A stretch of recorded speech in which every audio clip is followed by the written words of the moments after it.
may I call you to introduce your panel? Thank you very much. Can we please give her a round of applause? It's afternoon. Good afternoon, everyone. Good afternoon, everyone. Much better. How are you? You don't sound like you're sure, like you're mumbling through it. Are you all well? Are you glad to be alive? COVID was here. More than ESCOM, COVID was here. So we are the privileged few that can even live to discuss and talk about COVID and ESCOM coming like the thief in the night. So how are you? I'm so happy. Now you sound like you're glad to be here. My name is Kelebogile Molapiane. I'm one of the committee members. I'm so excited to be standing before you here. I'm also the CEO for an entity called Africa Beyond the Fourth Industrial Revolution. So I'm going to be facilitating for you the session on artificial intelligence. What on earth is this animal called artificial intelligence? How is it impacting us? Where is it from South African perspective? What can we expect? And I have an awesome panel that's going to help me to cut it down. Let me call upon my stage chair, Mr. Lucien Pierce, a director at PPM Attorney. Please give him a round of applause. My next panelist is Mr. Oarabile Mudongo, and he is with Zadna, who's our ICT coordinator. And last but not least, I've had to really practice this. Ms. Chabu, I said it right? I'm getting to the next one. Mukodobwane. And I deserve a round of applause before we gave you one. Thank you so much. So as I said, we are going to be going through artificial intelligence, what that is, how it has impact for us in South Africa, if any. And I thought it befitting that perhaps we should start with yourself. No, in fact, before I go there, do we have a mic there? I request that I give each of you just 2 minutes to formally introduce yourselves. I did say your names and organizations, but if you can just briefly explain to us who you are, what exactly it is that you do in the organizations, and then we can move on to the next part. Can I start with yourself, sir? Dr. Oarabile. Okay, my name is Oarabile Mudongo, and I am the ICT coordinator with ZAIGF. Previously, I was at Research ICT Africa, working in the AI Policy Center project. I'm also a policy extern with the Center for AI and Digital Policy. Thank you. Good morning, everyone. I am Chabo Mukodobiane. I am the HOD ICT governance at ZAIGF with the responsibilities for setting ICT norms, standards, and also doing ICT quality. That's all. Hello, everyone. My name is Lucien Pierce. I'm a lawyer at a firm called Pukube Pierce Masitela Attorneys. I'm one of 12 lawyers. I'm the only male there. There are 11 brilliant women lawyers who also focus on ICT law. So this is something that we eat, live, and breathe, and I'm very excited to be here today representing them as well. Thank you. May we please have a round of applause for that? That he's the only man. And for clarity, not that you are the only man, but that there's loads of women that are in the space and you're complimenting them, or they're complimenting you. Absolutely. That's why they're going to kick me out soon. They're so good. Okay, that is awesome. So, Mechabu, I'm going to hand over to you from the department point of view. I would like for you to take us through this AI technology. I don't know if you have a presentation that you would like for us to fly it, or you're fine just speaking from your. I'm fine speaking from what I have here. I think it So- will be far more convenient because I guess we should have shared it earlier. Unless I can forward it by No, it's email. fine. Okay, You let can me speak speak to to it. this. Thank you for this opportunity. I take this as a bit of a hot seat when I have to start speaking on the AI topic, particularly coming from government, and which is CETA, which is the state. It is the IT arm of the technical IT arm of government. You would understand that we are not necessarily experts. We rely on industry to help us or set the direction. We often rely on industry expertise to be able to produce technologies that will serve our citizens. So when I look at this topic, which is about AI and the status of AI in South Africa, what immediately came to mind was, yes, here I am Chabu. I am an IT practitioner. I started my ICTs in the late 90s with an MCSE as a PC technician, and then moving up the ranks. At that time, issues of AI were not even part of the syllabus.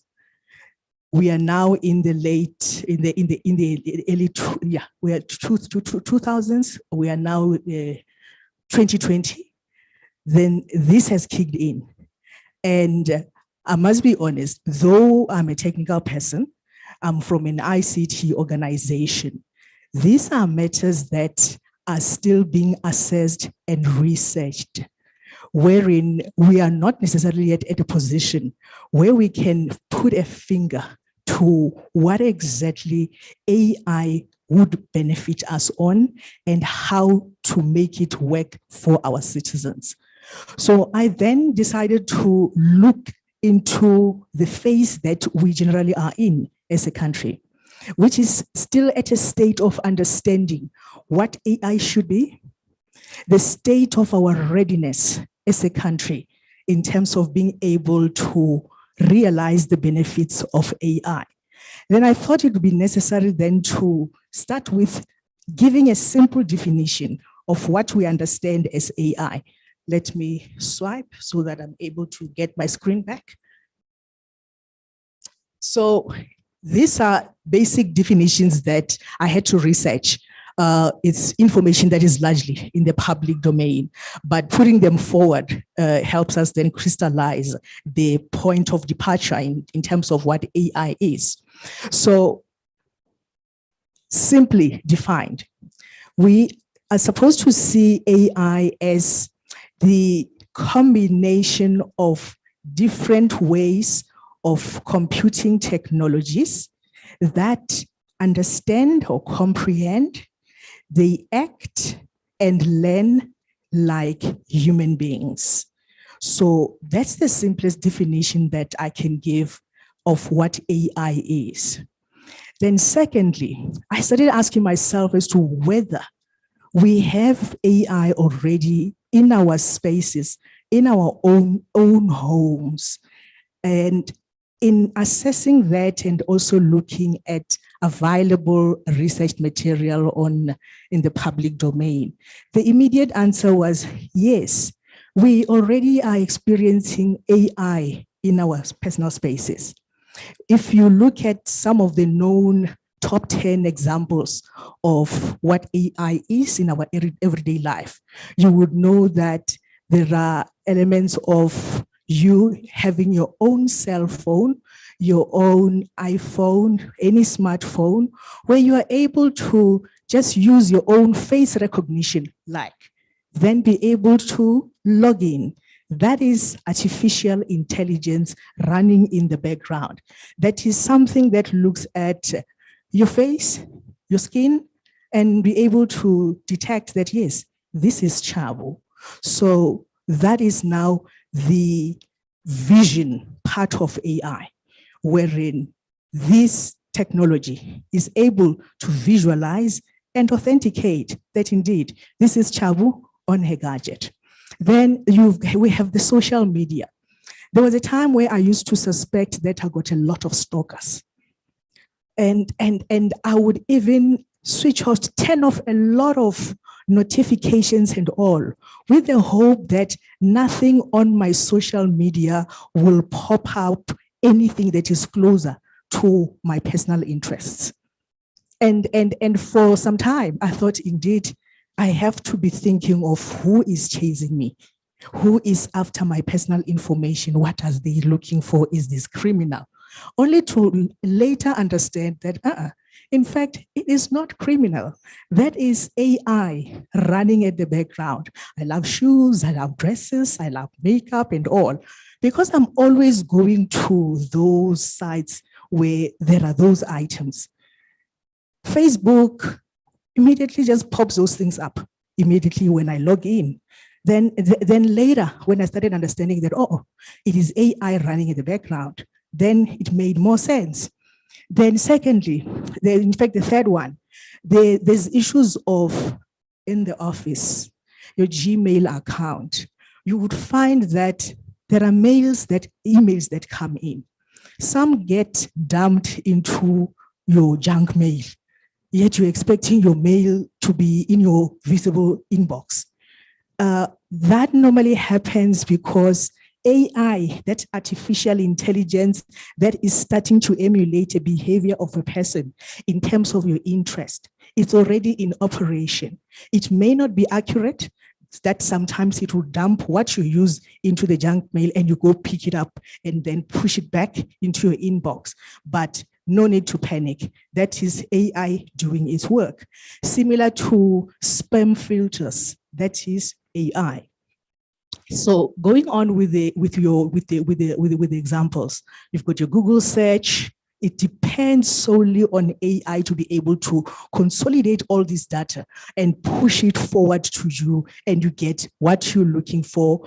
You know, banking sectors, their systems, their technologies, they are solely reliant on the artificial intelligence to be able to integrate all the information that is about your banking info. And you find that much of the time, your information is always processed accurately, on time, with without you having much fears of losing your money. So how do we then relate these types of examples with the basic social needs?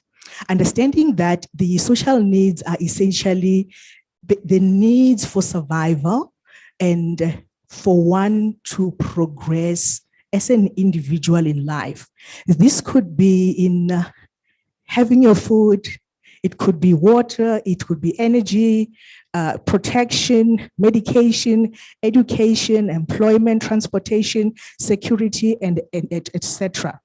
So this starts to speak to how we now have to start looking at this artificial intelligence as an enabler to our social needs. So let me park that one there. That will be some points that we'll have to talk through or ponder on. The key factors, though, that are known to be enabling for a flourishing AI environment in the recent years is the quantum leap, or the increase in the computing powers that you would know that you have your very cell phone or the mainframes that are able to process huge data or information within a very short space of time. And you're able to get a result or a report in at the tips of your fingertips. So the second part of what makes this flourish as AI is the growth in big data, which has seen the compounding annual growth in revenue in many businesses. And also the third one is the significant investment in research and development, which is key to make your AI survive. And I think this is an area that as a country, we need to jack up, or we have to look at pumping more funds and be willing to take risks so that we are able to advance with the rest of the countries.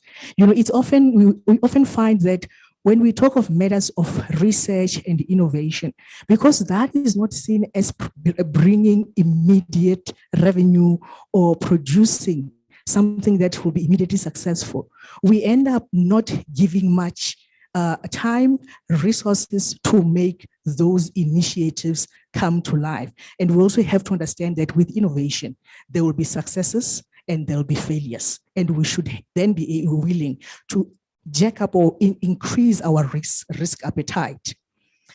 There are some emerging AI technologies, which I touched on a bit earlier, which is speaking to your computer vision, that your machine will be able to emulate the ability to see, the audio processing, wherein you are able to speak or your phone speaks back to you, the likes of your Siris and or Siri, which you are able to pose a question in voice, and then it gives an audio back as a response. That is part of it. That is AI. There's an AI technology that is in operation.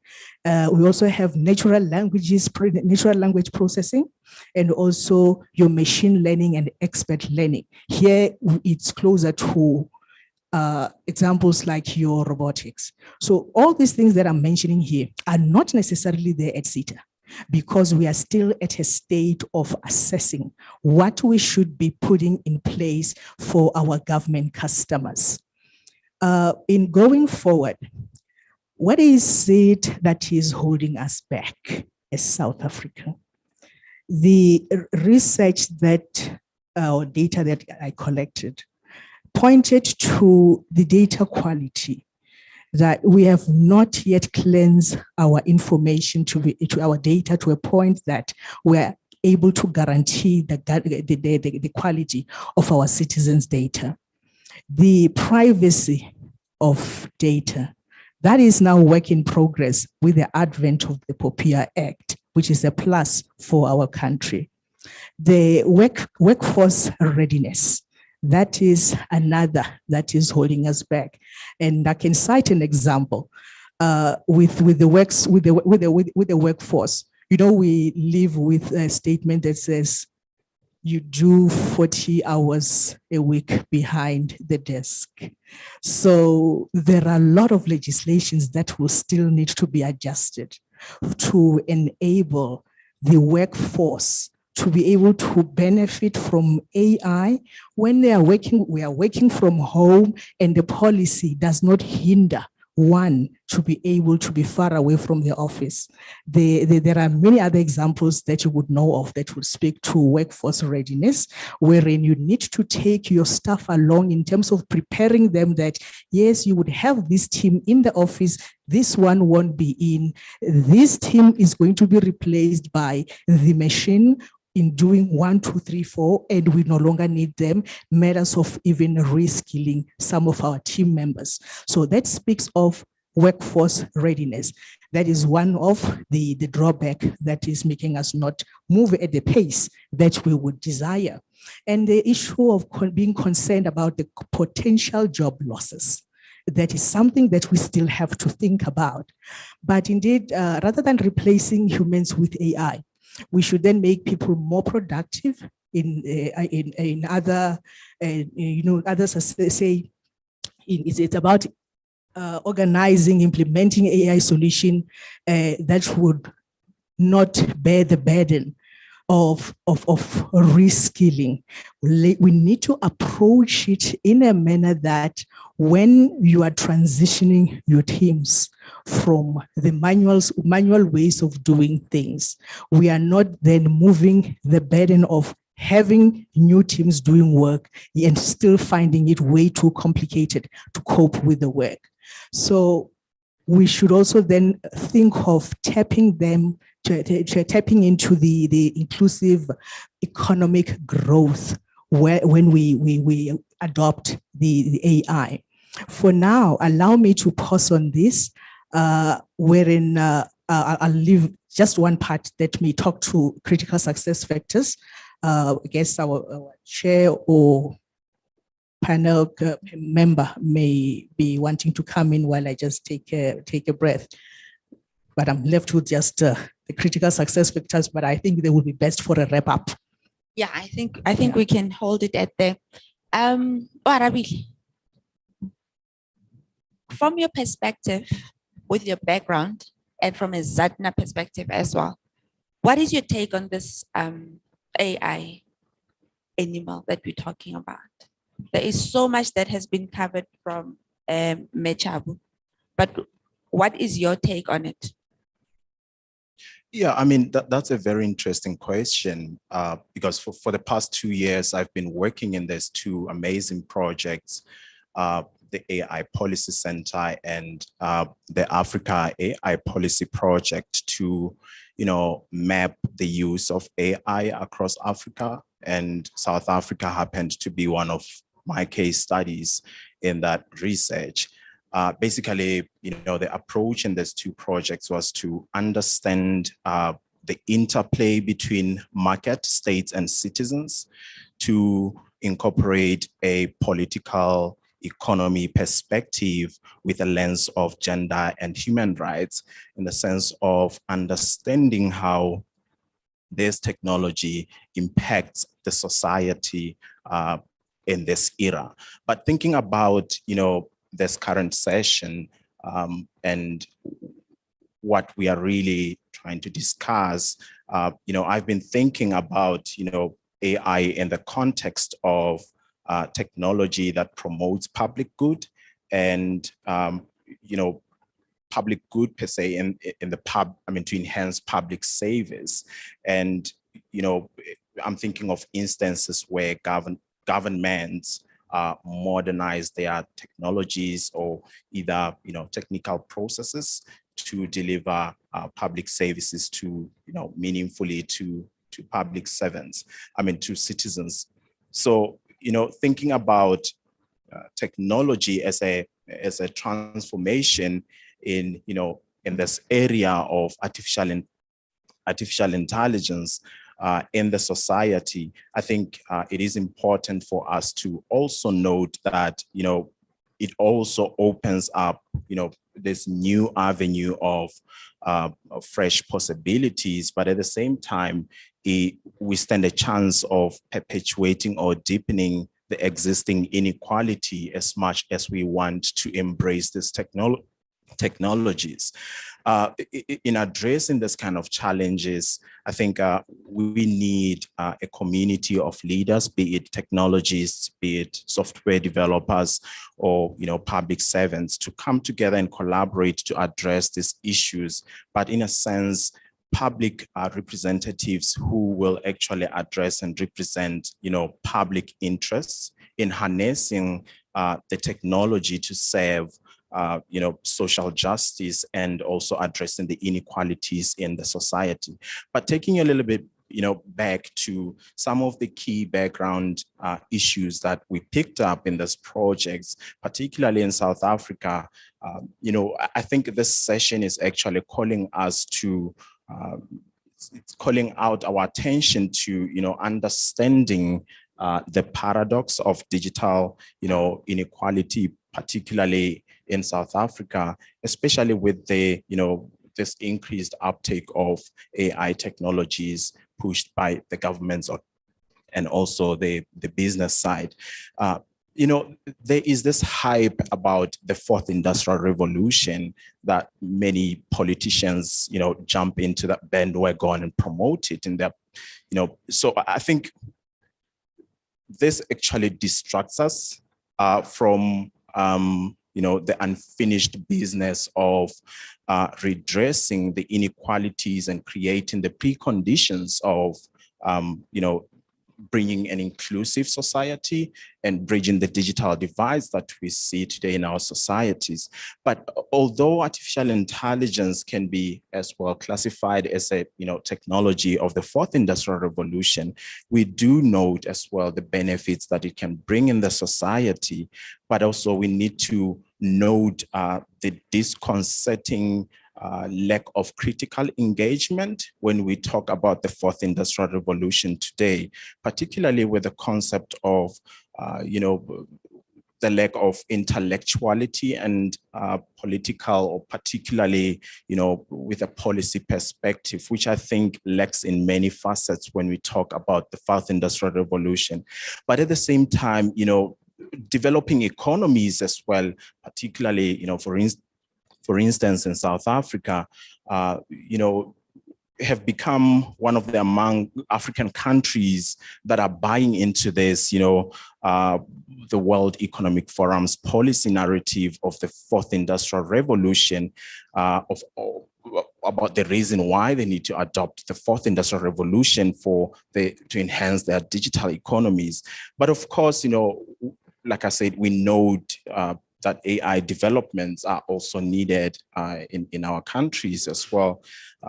In terms of enhancing digital economy. But, when you look at the data and the analysis of why we need these technologies in our society, they depict a totally different image of far developed markets, particularly in the global north countries, which don't actually speak to the current needs and priorities of what we should be focusing in as a country in our developing countries.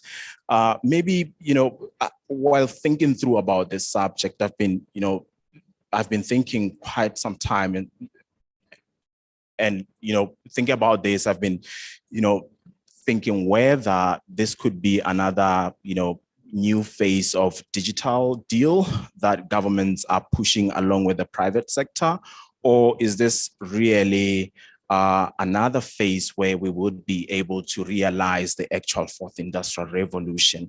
But the whole belief that the fourth industrial revolution and its technologies will change the world, I think it's actually far-fetched. And I believe that, governments need to be sensitized and educated to understand that, technology itself does not actually, change anything. But basically, technology is designed by people to serve specific needs and interests. And it is those needs and interests that brings the change that we need in the society. So talking about this, deterministic approach towards notions of the fourth industrial revolution, I note as well that, there is a very likely, present fallacy that we could be sold by politicians and also other stakeholders in the digital policy space. But in this context, most developments associated with the fourth industrial revolution, actually, they seem to be extensions of ideas that have already existed before. And the truth behind it, I think it would be that the same interests that underlie the fourth industrial revolution are just an extension of what has been existing. Now, giving you, I just want to give you a quick, reality check here as we talk about, issues of 4IR and bridging the digital divide in the country. South Africa has about 700,000 young people who enter into the job market and every year, actually. And, the Center for Economic Development and Transformation ran an estimation of about, that the growth rate of around 10% in this area will be, of this young people will be needed to be absorbed into the digital economy. But when you look at this growth, the growth was actually expected to reach about 1.5% in 2019, but then at the same time it was expected to increase at about 2.1% in 2021. Maybe a question for us to start brainstorming and ponder about this is, how far have we gone to reach this goal? So as a solution here, I think, government and other stakeholders as well need to, optimize issues around consumer and citizen welfare, as well as, addressing the gaps and, developing education policies, and appropriate digital skills for that meet the needs of the current digital economy. But then I often hear some people talk about leapfrogging into these technologies. I think we need to be very careful about that whole concept of leapfrogging into those technologies, because we stand the risk of then, leaving those that are disconnected from the internet from benefiting or reaping the benefits of this emerging technologies.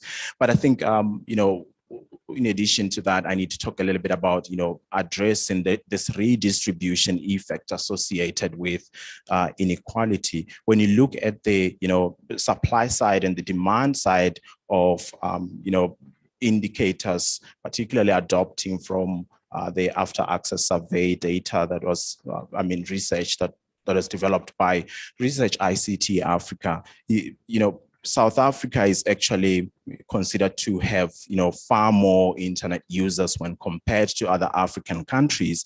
But what's interesting about these statistics is that half of the people within that block, they're still not online. So data prices at the same time are, very important issues that has been, yes, you might know, with the Data Must Fall campaign. So those are some of the, issues that I really think we need to first address before we can talk about leapfrogging into the societies. The rest I will then talk about it later.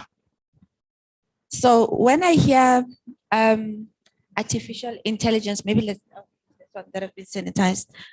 I hear deep learning, I hear machine learning, automation, and all that kind of things, and some of the things that has been covered by both of yourselves. And one of the earliest, I think, ideas of artificial intelligence that comes to mind was, I'm not giving up my age, my uncle told me about this, I swear. It was a thing called Kid Night Ride or something like that. Right, where the car could talk and predict and it knew what was happening. What was it called? Night Rider. I was not there, I promise. What? And right now, as I switch on my DSTV, it says to me, popular with people that have watched The Blacklist, because I love The Blacklist. You must also watch this one and you must watch that one. Those are part of the spheres that we're talking about, I'd like to imagine. And we have roped in issues around the poppy. And I'm trying to think, though, Mr. Lucien, from the law side, what does the law say about all of these things? Do we get to take machines to court about predicting what we are thinking? Because it's like they're encroaching in our private thoughts now, hey? So what does the law say? So it's interesting that you raise your idea, what I should say, your uncle's idea of what artificial intelligence is. And yes, I'm probably from your uncle's time as well. I remember watching Kit and Michael and all of those guys. But for me, what comes to mind, for some of you who might be a little older like me, is you might remember a movie called Blade Runner. And it was quite cutting edge at the time. And what I remember, I was quite naughty actually, because I watched it before the age restriction, or I was below the recommended age. But what stood out for me was it's about robots and how they interact with humans, and the emotion that came from these robots, both good and bad.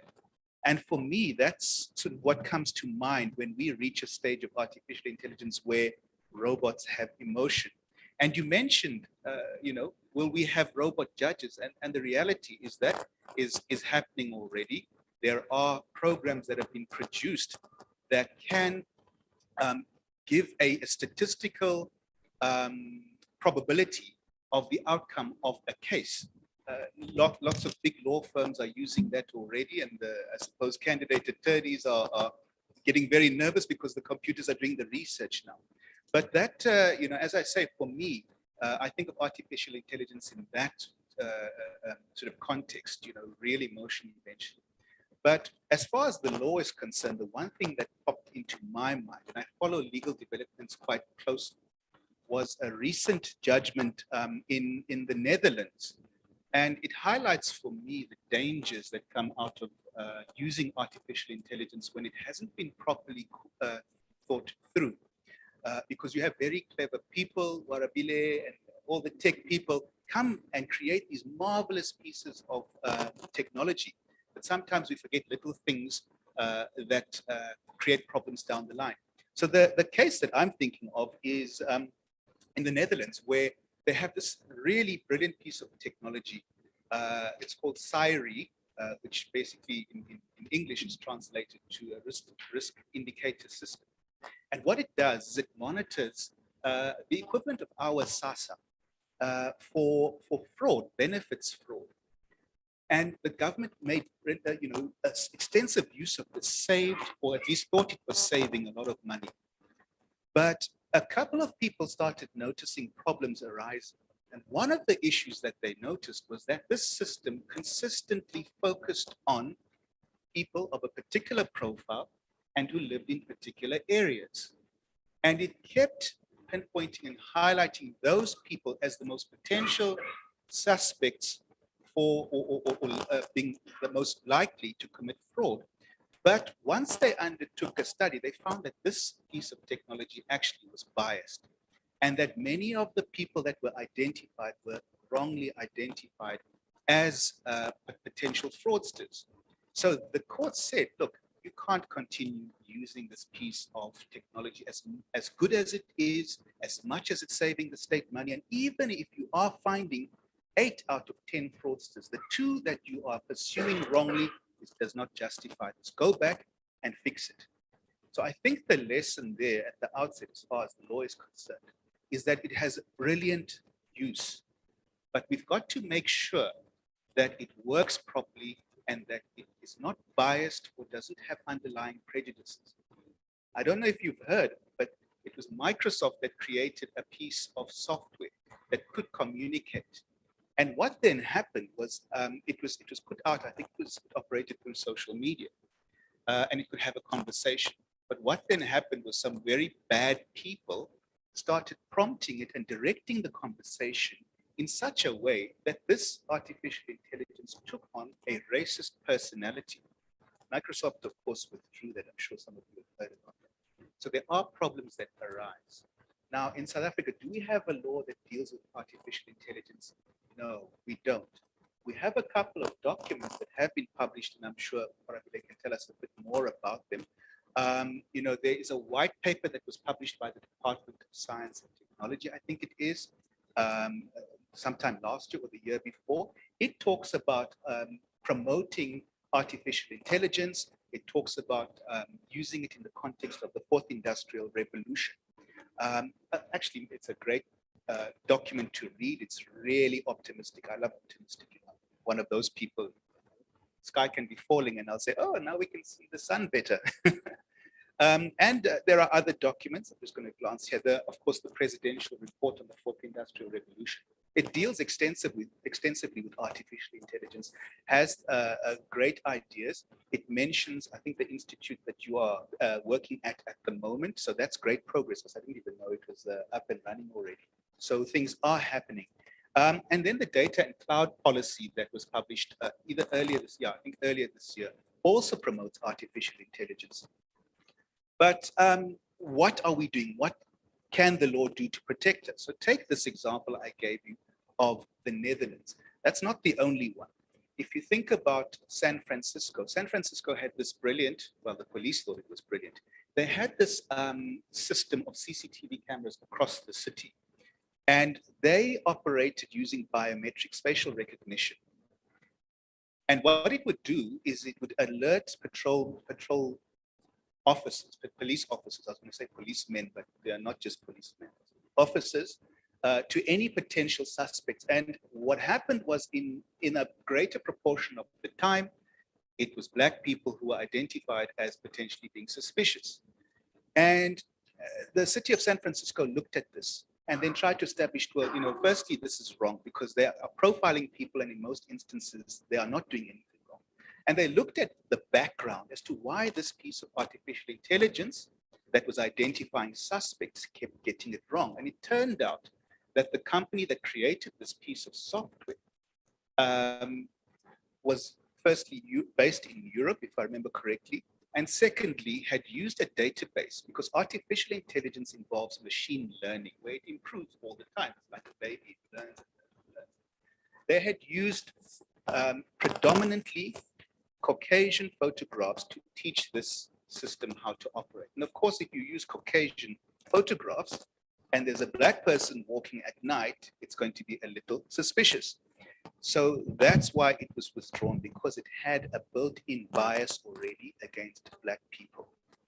Now, how do we protect ourselves against that at the moment? Okay, we don't have an AI law. There are mentions in these papers that I've discussed a little or mentioned a little earlier of creating legislation, specific AI legislation or AI regulations that govern how we use AI in South Africa. Given the potential problems, I think there are more benefits, but if there are problems, you need to resolve them. At the moment, the only piece of legislation that we have, in my view, that assists us with AI profiling and the issues that come out of it is papaya. It's been mentioned a few times. I call it papaya. Some people call it poppy. Depends. I suppose tomatoes, doesn't matter. It's the same thing. But if you look at papaya, it actually has two sections that deal with AI, I argue. The first one is a section that deals with profiling. And it's section 57, and I'm not one of those lawyers who can cite the section. I'm not going to bore you to death with that. But basically what the section says is if you are going to be taking information from different data sources and combining it to create a profile to determine something about a data subject being a person, then you must get prior authorization to do that from the information regulator. Now, let me put that perhaps into more sort of technical terms. You have these huge data lakes and pools of data and data sources, what my colleagues to the left here would know more about. So what people do, you take credit agencies like, and I'm not saying they're doing anything wrong, Experian, TransUnion, all of them, they collect information and they create a profile from different data sources. And that's what profiling is. But profiling, as we've seen from the Netherlands example, can create problems because you can get it wrong.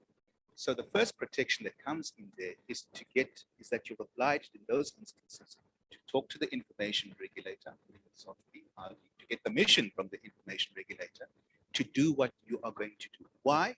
Because the information regulator comes in, checks your systems and looks out for the types of issues that we have spoken about now, the bias, the discrimination that can arise from these pieces of technology. So that's the first one that, in my view, certainly provides for AI at the moment. I do think we need a specific law that will address that. The second one is a section that deals with automated decision-making. I run a small business, and a couple of years ago, I applied for a loan, coincidentally, to buy IT equipment. And I did the whole online application process, and very instantly it said, no, sorry, declined. And it was clearly a computer that made the decision as to whether I could get the loan or not. I'm still trying to figure out why it was declined.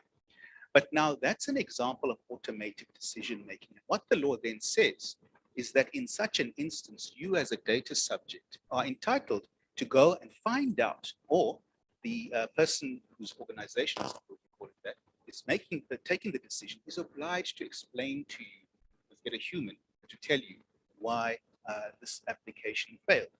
So that's the second protection that I think that we have available in our law against AI and automated decisions. So on to the benefits, of course, of artificial intelligence. I mean, we can see so many benefits that can come up from it. I was listening to a podcast. It's a brilliant podcast. I've given you the name, but I've just forgotten it right now, that deals with artificial intelligence. And one of the things that they highlighted was that they've now developed a piece of software, I'm talking in the context of health now, that is able to look at photographs of cells and distinguish which cells are more likely to develop into cancerous cells as opposed to normal cells. If you ask the inventors how the technology does that, they do not know. They taught the, whatever the software is called, how to do the initial work, and from there it taught itself. And that's the scary thing about AI, which brings me back to thinking about Blade Runner and those androids that went crazy because something went wrong with them. Those are the potential issues that come out of it. If you think about other aspects, transport, running out of time. Okay, I will wrap up. I think, anyway, there are lots of aspects to AI that the law impacts upon. But what I think is most important is the state potentially is going to be one of the biggest procurers of AI. For social, for health, for transport, it's going to use that to hopefully better our lives. But what's important, the one key takeaway is that in procuring this piece of software or whatever it is you're going to procure that is AI based, you need to make sure that what the United Nations is called, you do an human rights due diligence. In other words, does this software function properly? And have you made sure that it doesn't have all these discriminatory elements to it? Thanks a lot. Okay. We're not done yet. We do have an audience. So we've heard from the CETA, we've heard from the ZATNA perspective, and now we've heard what the law says, what is there, what is not there, what still needs to be there, and maybe what you're thinking about what you have done that you need clarity on. Do I have any questions on the floor? Yay, yay. Okay. I shall start here.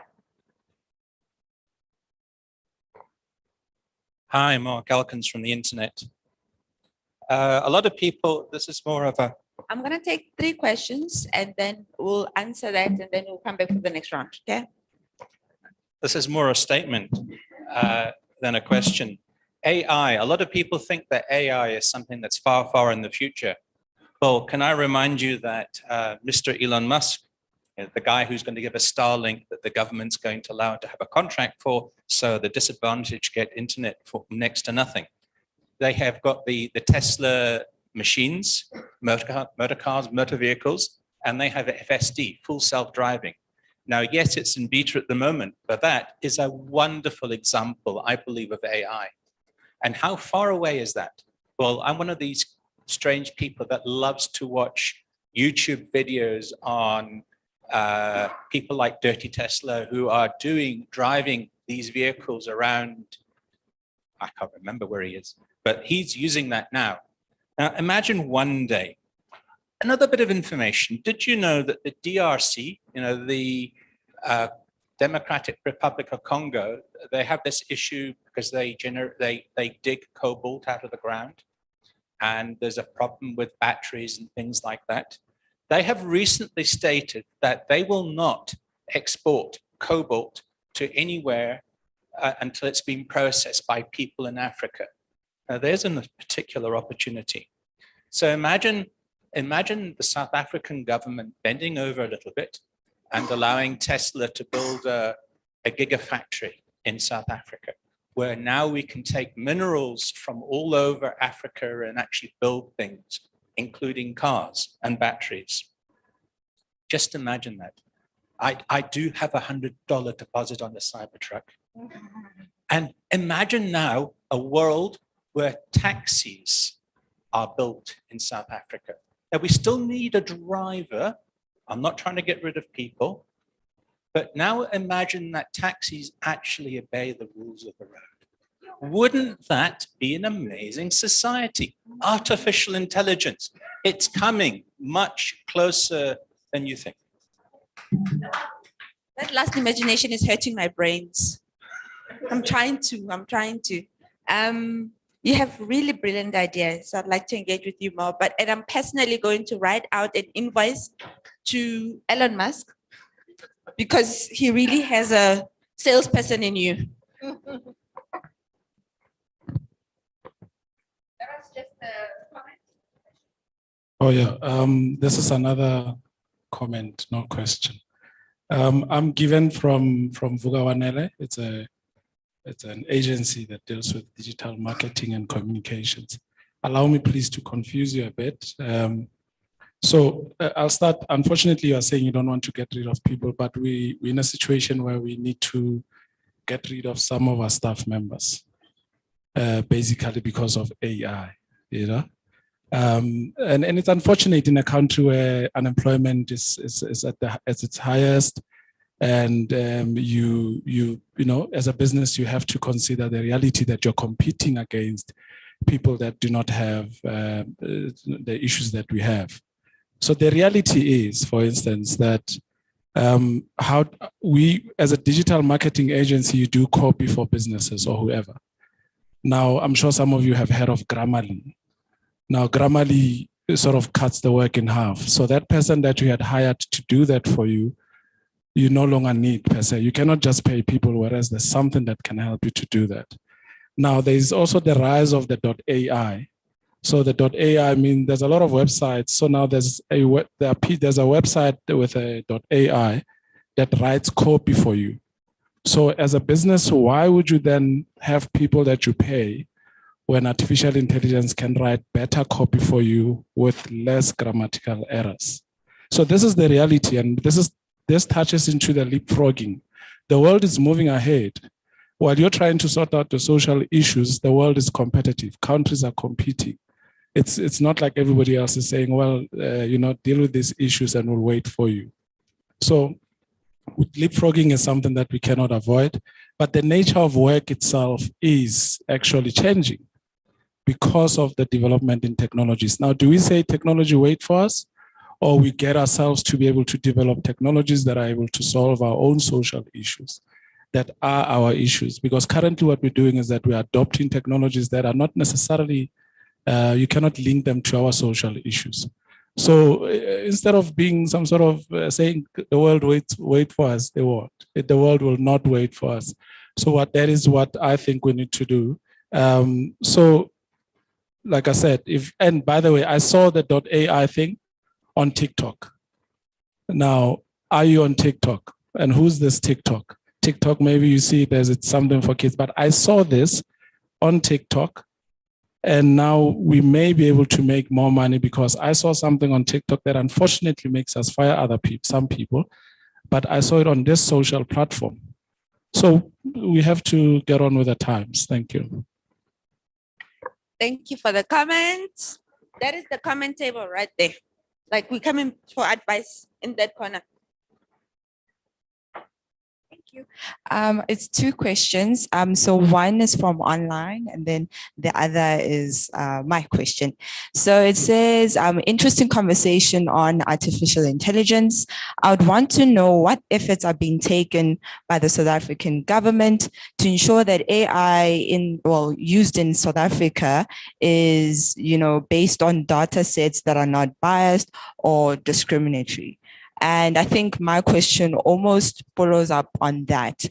So most of the time when I'm in these conversations, when we're speaking about AI and the panel, is half Western and half African, there are two things that stand out.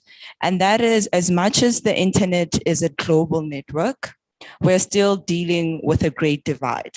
We're still talking north and south. And Africa is almost situated as a data hub and not the creators, right? Talking now infrastructure, etc. And I think this also speaks on, how the internet almost, when you're talking about bias. I'll make an example. There was a study done on, facial recognition. But although this was international, but it was found that people of color are not recognized, right? Whereas white males with the dominant recognized, obviously secondary being female, white females. Now, my question around is, how do we set ourselves as Africa to become creators and not almost the source as a hub? How do we take away moving and looking at AI almost as a threat rather than a source of filling up the gaps? We spoke on societal needs. How do we change our mindset? Because I'd like to believe that that's where we still are right now. And we're not really at the creation element. We're not in the forefront of that, as much as we're still fighting in terms of the digital divide. Thank you.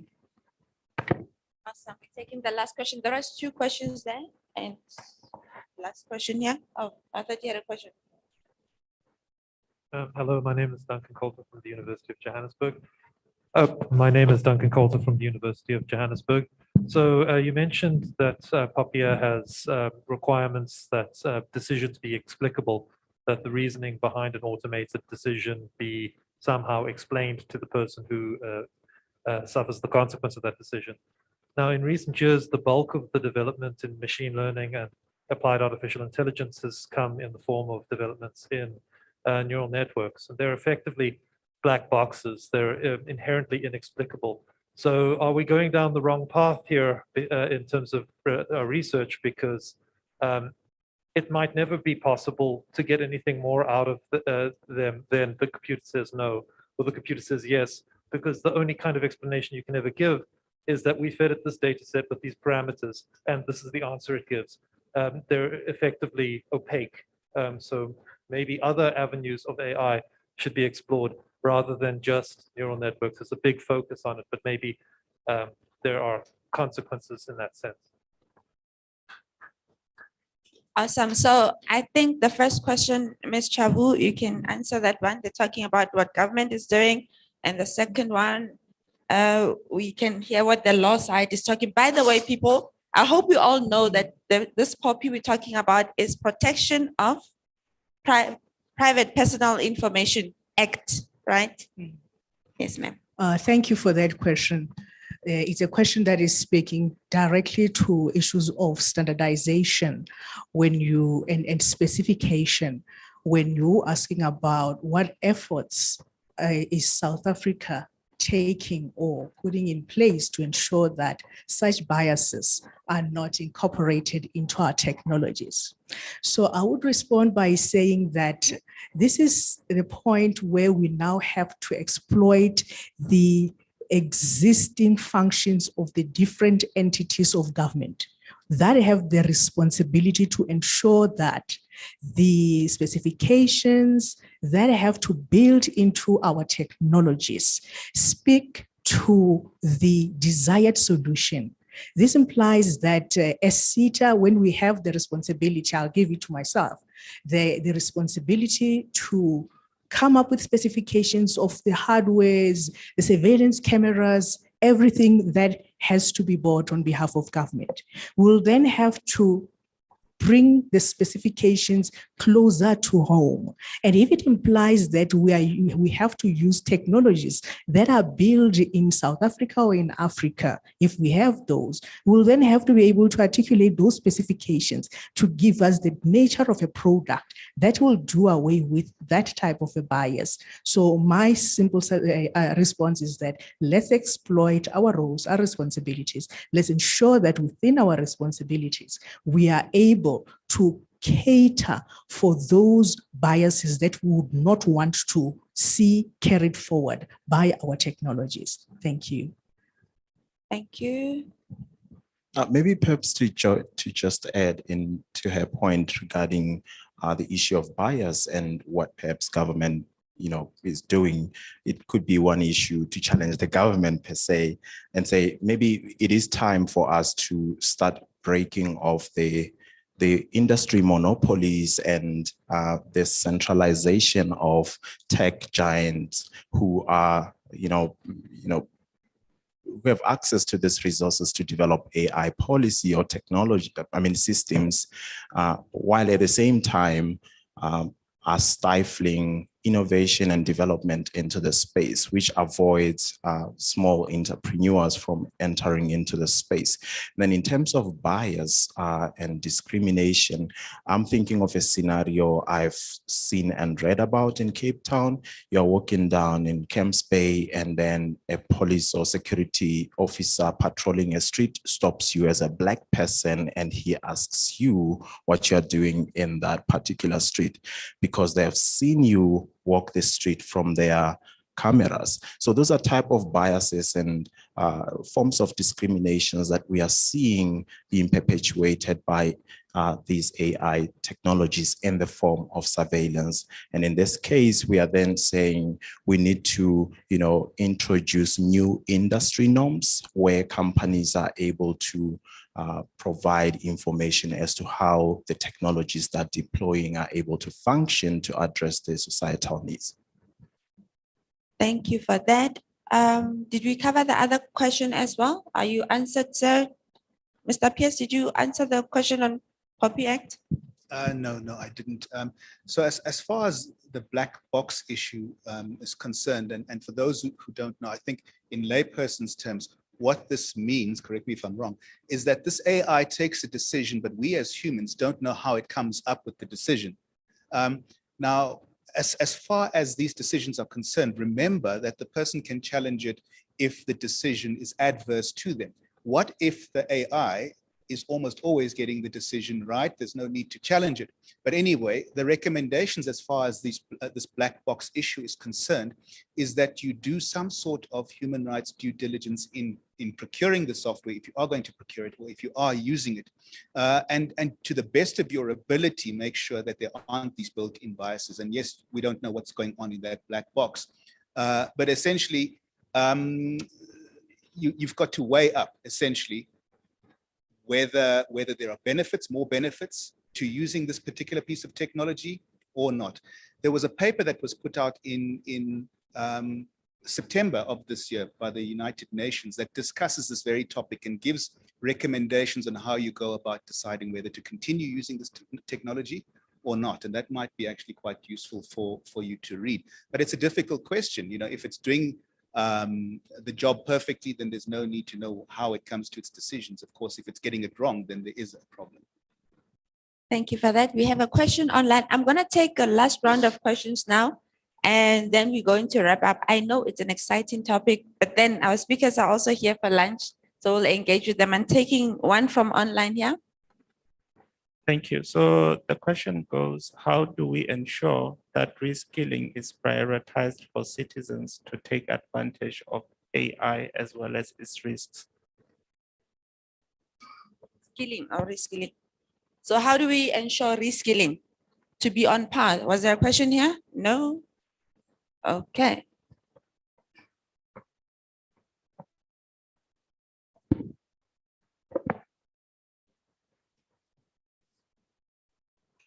Good afternoon, thank you.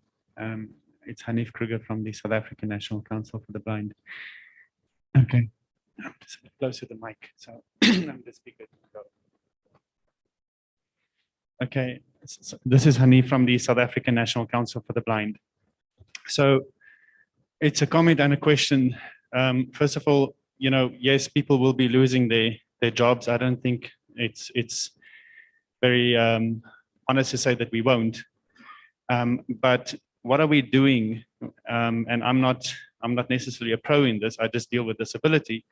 But what actions are taken to actually skill and to train our children, including those with disabilities, from a young age, how to not just be the consumers, but be those who design and invent? Because the theme that I'm hearing is that we haven't produced much in the way of the internet, and that's wrong, because that's not true. The Amazon Web Services, one of the most lucrative parts of Amazon itself, was born in Cape Town.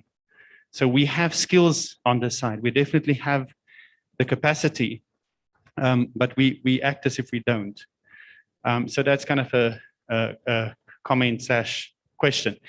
The other issue is, I think, understanding how AI works. That when you open Netflix or whichever subscription service, it recommends something to you. It doesn't necessarily know your name. It might know your machine ID. It might know certain bits of information about you and make those recommendations. But my question latches more onto the cybersecurity and the security. Where does international law apply to cybersecurity and the integrity of our country? If we say we want every single device to be connected, I'd be scared if I disagree with the government on a political issue, because you'd know exactly where I am. You know that I'm right here, right now. You'd know where I'm going, because I'm like a Mombara, will take my phone back to Pretoria You have your triangulation, LTE, which is accurate within less than a meter. And this might sound like conspiracy theory stuff, but it's correct. You can trace and you can track people in this way. So what safeguards will there be in place to make sure that we can have still freedom of speech without being shut down, without being cancelled for what we are saying or what we are believing? And this is from advocacy point of view, political, whichever it is. Thank you. Thank you kindly. So to what extent are we actually free when you're talking about this artificial intelligence? What role and how are we doing with skilling? Skilling is coming up a lot. So here we are, sir.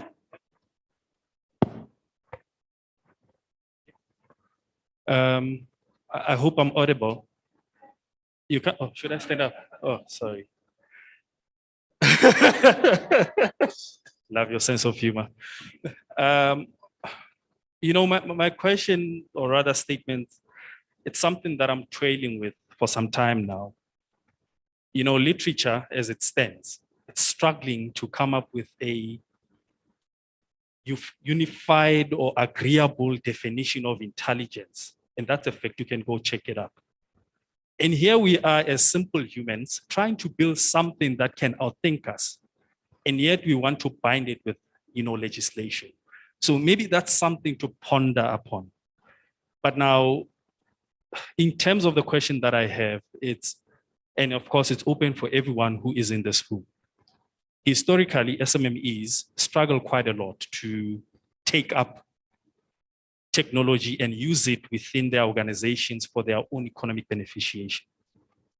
So now here we are saying we are here in the fourth industrial revolution, and here's this technology stack that you can take advantage of. How are we going to respond to that need for them to be able to use this technology, absorb it and use it to their own selfish benefit or to their own economical benefit?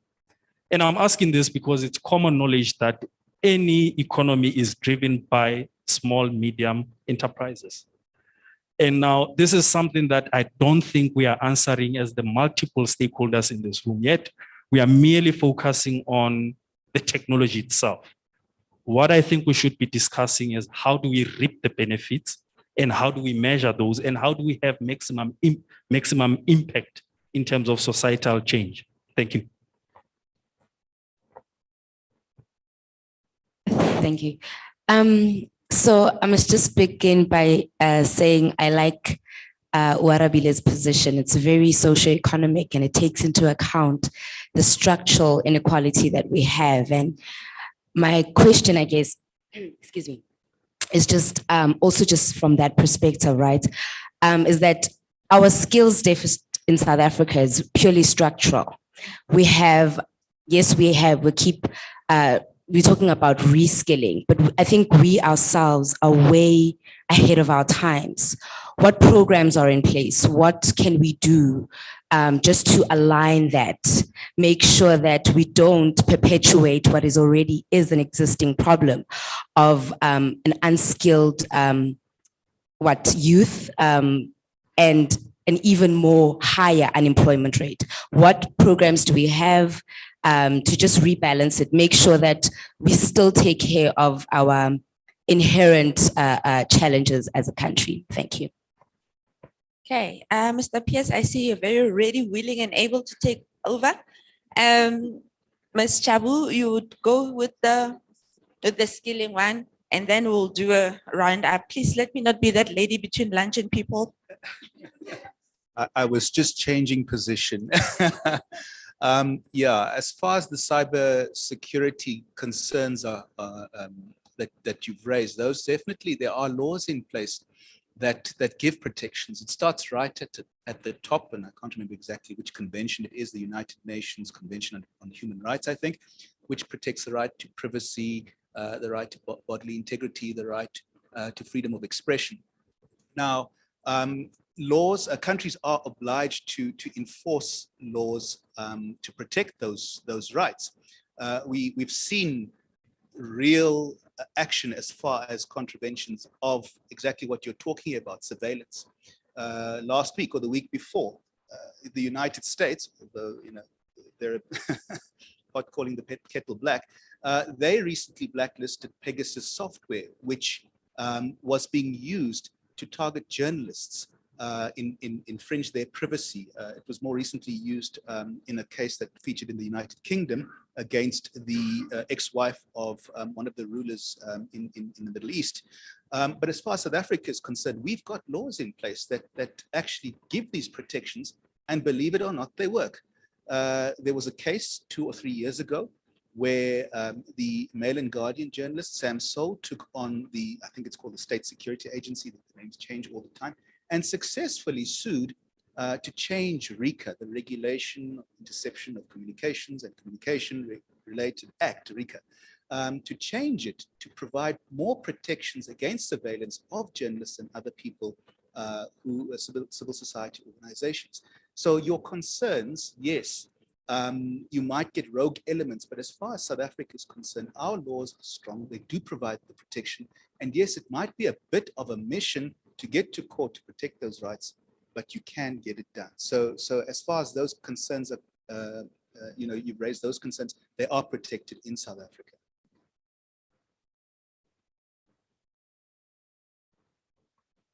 More on the technical side.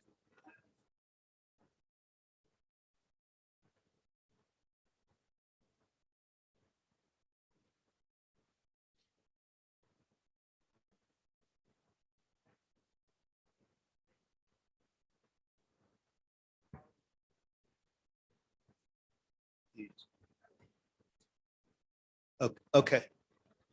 I'll just repeat the question. It was it related more to the technical side.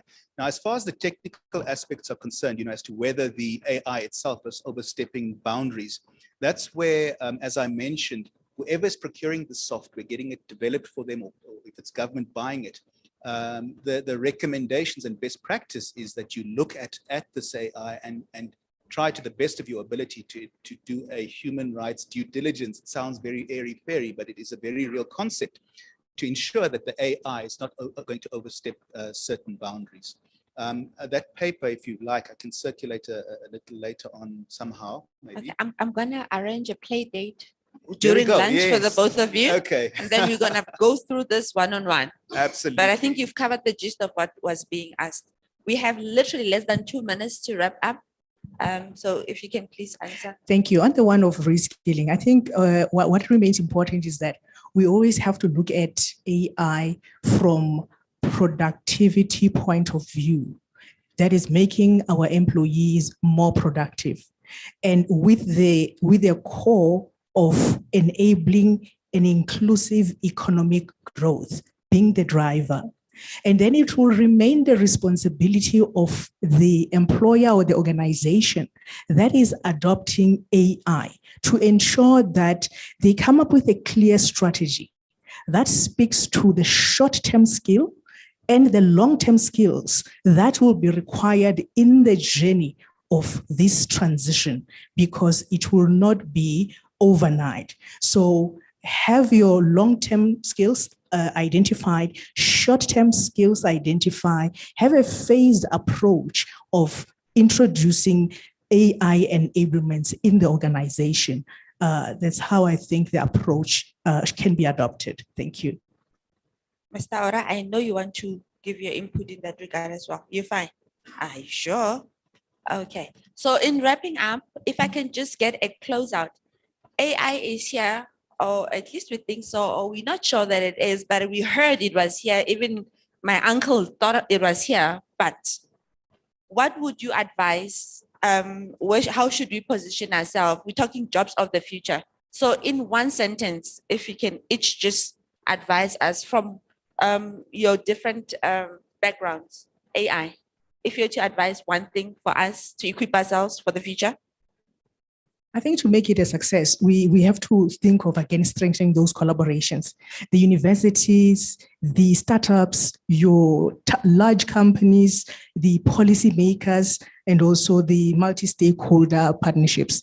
That will have to be our start. That will be the critical success factor of having those collaborations at the beginning. And also to acknowledge the fact that the structural deficiencies that we have as a country, would need those joint collaborations to make it work. Thank you. And in addition to that, I think we need to, in closing, actually, we need to, champion participatory models that allow for policy development processes. Government, this is just to say you cannot do this alone. You need other stakeholders in the policy-making processes to make this more efficient. Thank you.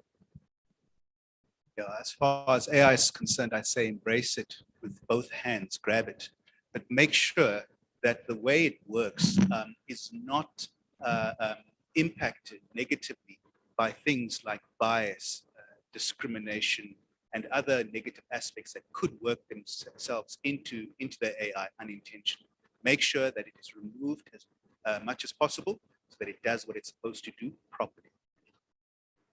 So having been in the enterprise development space for at least 20 years, okay, my uncle's been in the space for the past 20 years or so. And one of the things that really has been a trend is the issue of our government being afraid to invest in the unknown. And that's the one thing that has gotten other countries so far ahead. So we want to come in when things have been tried and tested. And this is why we become the followers and not the creators. So I think one of the greatest challenge, this is a collective, like you were saying, it needs public-private partnerships for us to get ahead. A lot of the things we have the infrastructure, we have the knowledge, but we need to put monies into it. So this has been really an exciting panel. Thank you to all my panelists. Please give them a round of applause. And to yourselves as well for being such an awesome audience. I think lunch is served, right? And so we shall be off to lunch and come back at what time, ma'am? In an hour. So it's 10 to 2 now. Really? Are you sure? Not 2:30 still?